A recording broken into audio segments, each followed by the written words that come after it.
과학기술의 눈부신 발전 속에 인공지능이 감히 넘볼 수 없는 학문, 인문학. 인간이 기계에게 더 많은 영역을 내어줄수록 인문학은 우리 스스로의 가치를 증명하게 하는 보석 같은 존재다. 인간을 위한 학문, 삶의 영원한 길잡이가 되어줄 인문학 속으로 들어가 본다.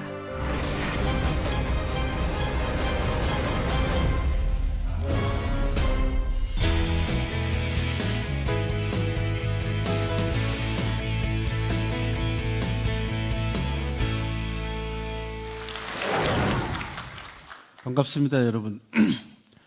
저는 시계를 좀 2000여 년 전으로 되돌려서 한나라에서 일어났던 유방이라는 사람이 자신의 성공 비결을 인재에다가 돌리는 그 장면을 좀 말씀을 드리도록 하겠습니다. 기원전 202년은 유방이 황제로 추대된 해입니다. 나라가 건국이 돼서 황제로 추대됨으로써 이 나라의 발전을 위해서 여러 가지 일들이 벌어지는데 그 가운데 먼저 해결하고 넘어가야 될 요인이 있습니다. 그게 뭐냐 그러면은 나라를 세우는데 가장 큰 공을 세운 사람이 누구냐라고 하는 농공행상이 항상 따르지 않습니까? 난상 토론 끝에 소아라고 하는 인재가 1등 공신으로 추대가 됐습니다. 소아는 한고조 유방하고 같은 고향 출신이고 또 유방을 도와가지고 평생 유방 밑에서 참모로서 최고의 이인자로서 최고의 역할을 했던 인물입니다. 다른 사람들은 별로 불만이 없는데요. 무장들이 들고 일어납니다. 소아는 행정 전문가입니다. 후방에서 물자를 공급을 하고 또 백성들을 다독거리는 행정 전문가고 정치가입니다. 그러니까 전방에서 전투를 담당하던 무장들 입장에서는 소아가 1등 공신으로 추대된 것을 받아들일 수가 없는 거죠. 왜? 자기들은 전투에 나가가지고 칼 맞고 화살 맞고 죽을 고비를 여러 차례 넘겨가면서 간신히 큰 일을 이루어 놨는데 이 사람들 눈에는 소아가 뭐 하는 사람인지 알 수가 없는 겁니다. 이 불만을 유방이라는 이 리더가 아주 단숨에 잠을 재웁니다. 그 유방이 공신들, 특히 무장들의 불만을 완전히 제압할 수 있었던 가장 중요한 논리를 여러분들한테 소개를 하는데 그 논리 가운데 인재 문제, 즉 사람의 역할이 얼마나 중요한가라는 부분들이 들어 있습니다. 그 유방이 내세운 논리를 뭐라고 얘기하냐면 구공인공이라고 하는 두 단어로 표현을 합니다. 개의 공과 사람의 공이라는 뜻입니다. 이거 개구자 아니겠습니까? 유방이 이렇게 얘기합니다. 너희들이 사냥꾼하고 사냥개의 역할을 잘 알고 있지? 라고 무장들한테 얘기를 합니다. 사냥꾼은 활로 사냥감을 잡아. 그러면은 새가 됐든 노루가 됐든 간에 사냥감이 쓰러지면 사냥개가 가서 물어오는 게 사냥개 역할 아니냐. 그렇죠. 소아가 사냥꾼이라면은 니들은 사냥개다. 소아가 확보한 식량, 소아가 준비해오는 무기, 소아가 준비한 옷, 이런 것들을 전부 다 니들이 전투할 장소에 소아가 미리 갖다 놓으면은 그 식량을 먹고 그 옷을 입고 그 무기를 들고 싸운 거다는 얘기죠. 역할로 따지면 소아는 사냥꾼이고 니들은 사냥개다. 사냥꾼하고 사냥개하고 누가 더 큰 상을 받아야 되냐, 이놈들아. 이렇게 아주 단순하면서도 아주 간결한 논리로 공신들의, 특히 무장들의 불만을 잠재운 첫 번째 일합니다. 유방이라는 리더는 인재 역할에 대해서 대단히 앞선 인식을 가졌던 그런 사람입니다. 그래서 여기 인공, 구공 논란에서 인재 역할이라는 문제를 첫 번째 제기를 했고요. 두 번째는 마찬가지로 기원전 202년에 낙양에서 일어난 술자리 이야기입니다. 유방의 공신들은 거의 대부분 다 같은 고향 출신들이고 친구들이 많습니다. 그러니까 공신들하고 이야기를 나눌 때 되면 굉장히 자유스럽게 편안하게 대화를 나눴습니다. 신하와 황제들 사이의 거리가 그만큼 가까웠다는 얘기죠. 이 자리에서 유방이 놀랍게도 항우의 실패와 자기 자신이 내가 성공한 원인을 한번 너희들이 분석을 해봐라 라고 하는 아주 획기적인 제안을 합니다. 중국 역사상 아마 최고 리더가 자기 자신의 성공 원인과 상대편의 실패의 원인을 분석하게 만든 최초의 사례일 겁니다. 그리고 그 이후로는 잘 보이질 않습니다. 그것도 바로 직전에 승리한 다음이거든요. 여기가 신하들이 너나 할 거 없이 손들고 나와가지고 이런저런 다양한 분석들이 나옵니다. 다 듣고 난 다음에 유방이 이렇게 얘기를 합니다. 그대들은 하나만 알고 둘은 모른다.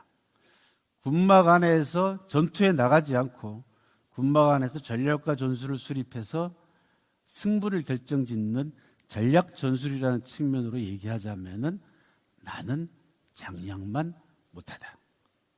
사기 원문에는 오불려 장량 이렇게 되어 있습니다. 내가 누구누구만 못하다라는 뜻입니다.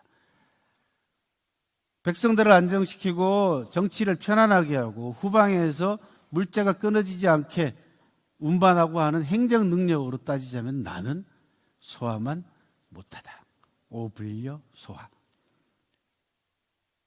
쳤다 하면은 적의 성을 빼앗고 나가서 싸웠다 하면은 백전백승하는 전투 능력으로 얘기하자면 나는 한신만 못하다. 오불려 한신. 이 세 사람 모두 천하의 인재들이다. 내가 이 세 사람을 얻었기 때문에 항우를 물리칠 수 있었다라고 하는 아주 유명한 자기 분석을 내놓습니다. 자기 승리에 대한 분석이죠. 이걸 뭐라고 얘기하냐면 삼불려라고 얘기를 합니다. 세 사람만 못하다라는 뜻입니다. 역사상 인재의 중요성을 이렇게 아주 간명하고 또 아주 간결하고 또 그러면서 핵심을 찌르게 분석하고 파악했던 리더는 쳐다보기 대단히 힘듭니다. 그래서 오늘날 중국 인재사를 공부하는 또는 인재사를 연구하는 사람들은 반드시 빼놓지 않고 들은 사례 중에 하나가 바로 유방의 삼불려다라는 그런 말씀입니다. 성공은 완료형이 아니라 현재 진행형입니다. 지금 여러분들이 하고 계시는 기업이나 사업에 있어서 내가 성공하고 실패하는 또는 손실이 나고 있는 부분들에 대한 원인들을 서로 긴밀하게 연계시켜서 분석하고 또 거기에서 비롯되고 있는 사람이라는 문제에 주목을 해서 분석을 하시면은 좋은 통찰력을 얻을 수 있지 않을까라는 그런 생각이 들고 그것 자체가 저는 뭐라고 부르냐면 리더십이다라고 부릅니다. 제가 32년째 들여다보고 있는 사마천의 위대한 역사서 사기라는 책에는요. 인지하고 관계되어 있는 명언 명거들이 상당히 많이 나옵니다. 태산불량 토양이요 하에 불택 세류다. 진시황을 도와가지고 천하를 통일하는데 가장 큰 공을 세운 인물 가운데 이사라고 하는 인물이 있습니다. 이사가 진시황한테 올린 글 가운데 나오는 유명한 명언입니다. 태산은 단 한 줌의 흙도 마다하지 않으며 강과 바다는 자잘한 물줄기를 가리지 않는다. 태산이 그렇게 높은 것은 단 한 줌의 흙도 마다하지 않았기 때문이고 강과 바다가 그렇게 넓고 깊은 것은 자잘한 물줄기를 가리지 않았기 때문이다. 뛰어난 리더는 훌륭한 리더는 다양한 인재들을 두루두루 포용할 수 있어야 된다라는 그런 의미고요. 두 번째, 국지장흥 필류 정상이다. 나라가 흥하려면 발전하려면 반드시 상스러운 조짐이 나타나는데 군자용이 소인태다. 뛰어난 인재는 기용이 되고 소인배들은 쫓겨난다라는 뜻입니다. 반대로 국지장망 현인은이요 난신 귀다. 나라가 망하려고 하면은 역시 마찬가지로 징조가 나타나는데 유능한 인재는 숨어버리고 나라를 혼란스럽게 만드는 자가 귀하신 몸이 된다라는 거예요. 그 다음에 이렇게 얘기합니다. 안희제 출령이요 존망제 소재다.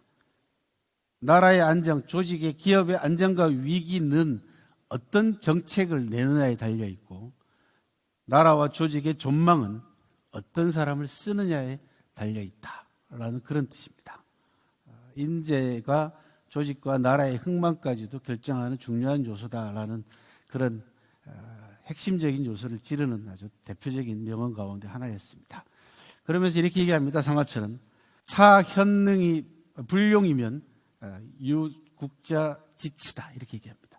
유능한 인재가 있는데도 불구하고 기용하지 않으면 나라를 다스리는 사람이 수치다라고 얘기를 합니다. 그래서 한 조직이나 한 나라가 발전하고 지속적인 성장이 가능하려면 인재의 발굴과 주변의 어떤 사람이 유능한 인재인가를 끊임없이 관심을 가지고 지켜보셔야만이 조직과 나라가 발전할 수 있다라고 하는 그런 아주 평범하면서도 보편적인 진리에 가까운 논리를 사마천의 명언을 통해서 여러분들한테 전달해 드렸습니다. 최근 중국 인제학에서 나온 유명한 캐치프레이즈가 하나 있습니다. 그게 뭐냐 그러면요. 인재는 데려다 쓰는 존재가 아니라 모셔와서 그의 말을 따라야 하는 존재다라고 하는 유명한 명제가 하나 나왔습니다. 조직의 흥망성쇠가 결국은 인재를 모셔와서 그 사람의 능력을 얼마나 제대로 발휘하게 만드느냐에 달려 있다라고 하는 유명한 인재학의 캐치프레이즈를 소개해드린 걸로 해서 오늘 여러분들에게 인재 이야기 모든 제 말씀을 마치도록 하겠습니다. 들어주셔서 감사합니다.